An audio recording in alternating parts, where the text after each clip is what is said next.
je suis là, je suis arrivée.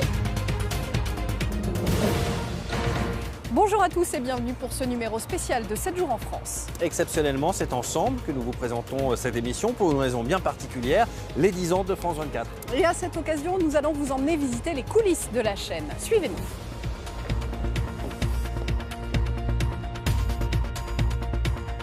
France 24 émettait pour la première fois le 6 décembre 2006.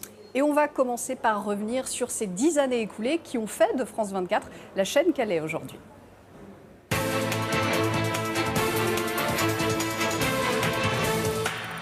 6 décembre 2006, 20h30 heure de Paris, la France lance sa toute première chaîne d'actu internationale et multilingue. Son slogan, au-delà de l'information. Une télévision en 3 langues, en français, en anglais et en arabe.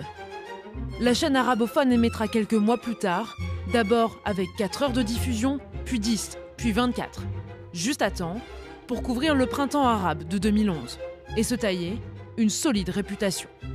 La chaîne est aujourd'hui la plus regardée en Tunisie, là où le mouvement populaire avait commencé. En 2008, France 24 fusionne avec les radios Monte Carlo Doualiya et RFI et devient leader en Afrique francophone. Au fil de l'actualité, son réseau de correspondants se développe. Aujourd'hui, ils sont 150 à vous faire vivre les mouvements du monde en temps réel. En 10 ans, sa portée s'accroît.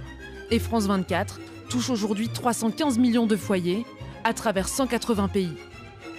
S'ajoute à cela son site internet, suivi par plus de 17 millions de personnes sur Facebook. Alors merci de nous suivre depuis 10 ans. Et nous sommes maintenant dans l'un des 5 studios de France 24, celui où vous est présenté chaque jour Paris Direct. Et si vous vous demandez comment fonctionne un journal télévisé, comment il est réalisé, préparé, eh bien regardez ce reportage qui va vous emmener de ce plateau jusqu'en régie. Bonjour tout le monde. 7 heures, l'heure du ravalement de façade, première étape.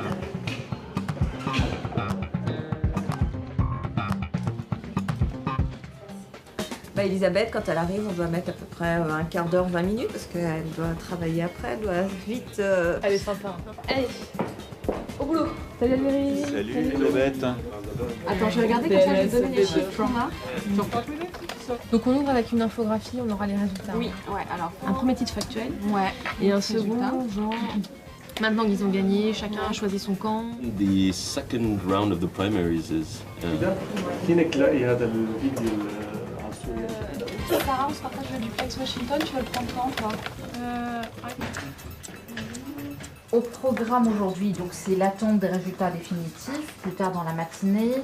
En termes d'invités, il faut faire quelque chose sur qui est Fillon. Vous avez Virginie à 11h, à 13h vous aurez Karina Kiki et Pierrick Laurent de retour de Mossoul. J'ai reçu de nouveau des réactions, là, de nouvelles réactions de Parisiens.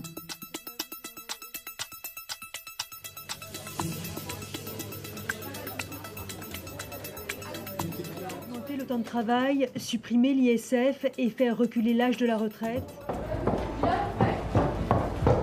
On est à 2 minutes de l'antenne là. On est un peu à la bourre. Bonjour à tous. Allô la prod, est-ce qu'on a notre duplex avec Washington? Oui, tu l'as dans ton regain. Alors vous voyez, on est sur le plateau News, on est à peu près à 1 minute, 45 secondes même de l'antenne, on est parti pour 10 minutes de journal.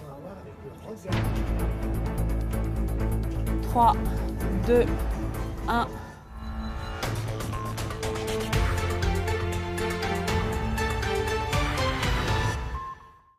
La spécificité de France 24 dans le paysage audiovisuel français, c'est de mettre l'accent sur l'actualité internationale. Et cela suppose d'avoir des correspondants un peu partout dans le monde, mais aussi une équipe de grands reporters rompus au terrain difficile et capables de se rendre très vite là où se déroule un événement. Et nous leur avons demandé ce qu'ils retenaient de ces 10 années de reportage.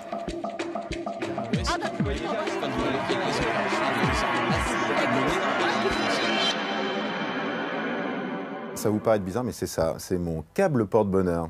Depuis 10 ans, j'utilise le même câble réseau, parce qu'il faut savoir que dans notre métier, les transmissions, c'est un cauchemar, et que jusqu'ici, j'ai toujours réussi à envoyer mes sujets, parce qu'on peut faire le meilleur sujet du monde, s'il n'arrive pas à Paris, il ne sert à rien.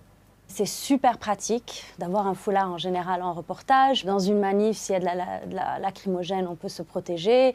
Si on a besoin d'être décent dans un endroit, dans un lieu de culte, on le met sur la tête. Mon couteau suisse, il me sert à bricoler, il me sert parfois à manger, il me sert vraiment à tout le temps, quel que soit l'endroit, quelle que soit la mission.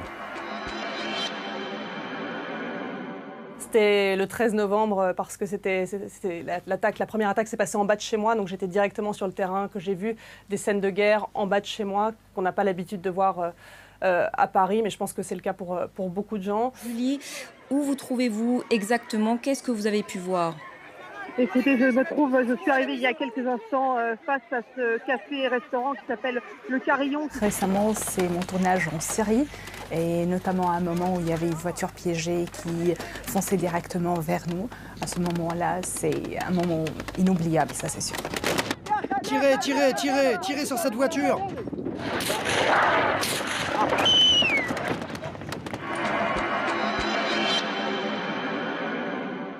En Indonésie, sur l'île de Sumatra, avec un orang-outan.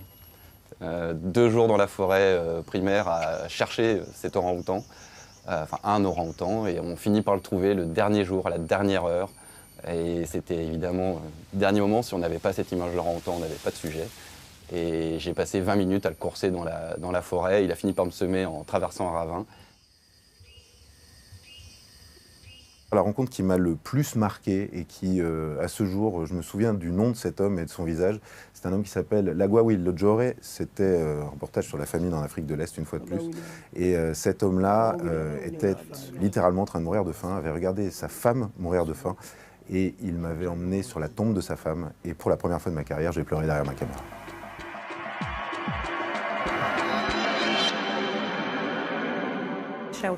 En Libye, je me suis retrouvée à l'abri sous un escalier et des obus ont explosé à quelques mètres de moi. Ou la fois où j'ai fait un direct et les balles sifflaient au-dessus de ma tête, ça veut dire qu'elles sont vraiment très proches. Bizarrement, ce n'est pas du tout en zone de conflit. C'était en Tunisie, au moment du départ de Ben Ali. Normalement, dans le b.a.-ba de notre métier nous dit de jamais, de tout faire en tout cas pour éviter de se retrouver coincé entre la police et les manifestants. Ça, voilà, ça nous est arrivé, on s'est retrouvés dans cette situation-là. Et donc l'accompagnateur, il m'a tiré dans un sens, on s'est retrouvés vraiment bloqués et on étouffait. Je me suis dit, voilà, on va y passer. De me retrouver sur une île déserte au large de l'Australie, sur la Grande Barrière de Corail, tourner 20 minutes, avoir la caméra qui tombe en panne. Et là, le paradis se transforme en enfer et devoir terminer le tournage comme je peux avec une GoPro et une caméra amateur. C'était dans le désert du Grand Sud libyen où, avec une collègue, nous avons été poursuivis par un homme d'une tribu locale qui était tombé amoureux d'elle, qui nous a poursuivis sur des centaines de kilomètres dans le désert avant de nous rattraper dans une maison qui était censée être sécurisée, puis de nous menacer de mort et de lui écrire des lettres d'amour. Enfin, c'était incroyable, c'était digne d'un roman et c'est arrivé en vrai.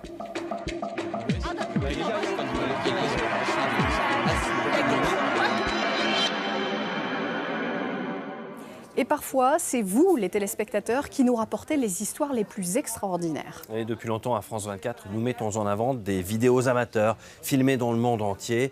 C'est l'émission phare de France 24, Les Observateurs. Une équipe de journalistes dédiés récupère vos vidéos, les vérifie et vous les présente chaque semaine. Nous avons sélectionné quelques-unes des histoires qui nous ont le plus marqués.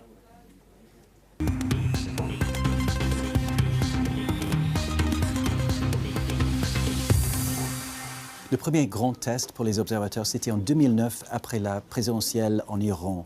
Donc Ahmadinejad, il a expulsé tous les journalistes étrangers et notre seule source d'information, c'était les vidéos qui étaient postées sur YouTube.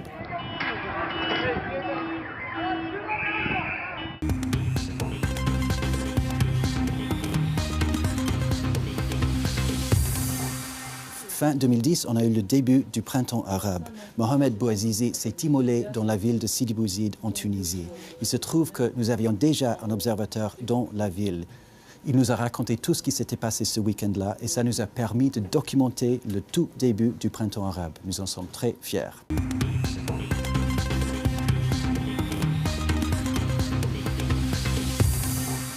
Voici une histoire d'Alexandre Mulongo, un de nos observateurs en RDC.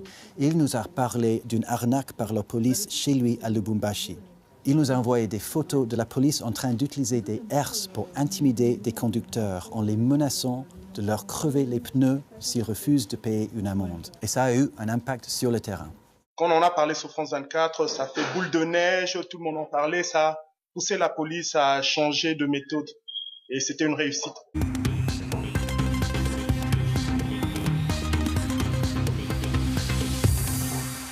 Une partie de notre travail, c'est la vérification des images amateurs. Nous voyons beaucoup d'images fausses, surtout par rapport aux migrants en Europe. Voici un exemple d'un site d'extrême droite. Ils disent que cette photo montre des musulmans en Suisse en train de brûler un drapeau suisse. En fait, elle a été prise il y a 10 ans au Pakistan. Elle montre un drapeau danois et pas suisse en train d'être brûlé par des manifestants après la publication par un journal danois des caricatures du prophète Mahomet.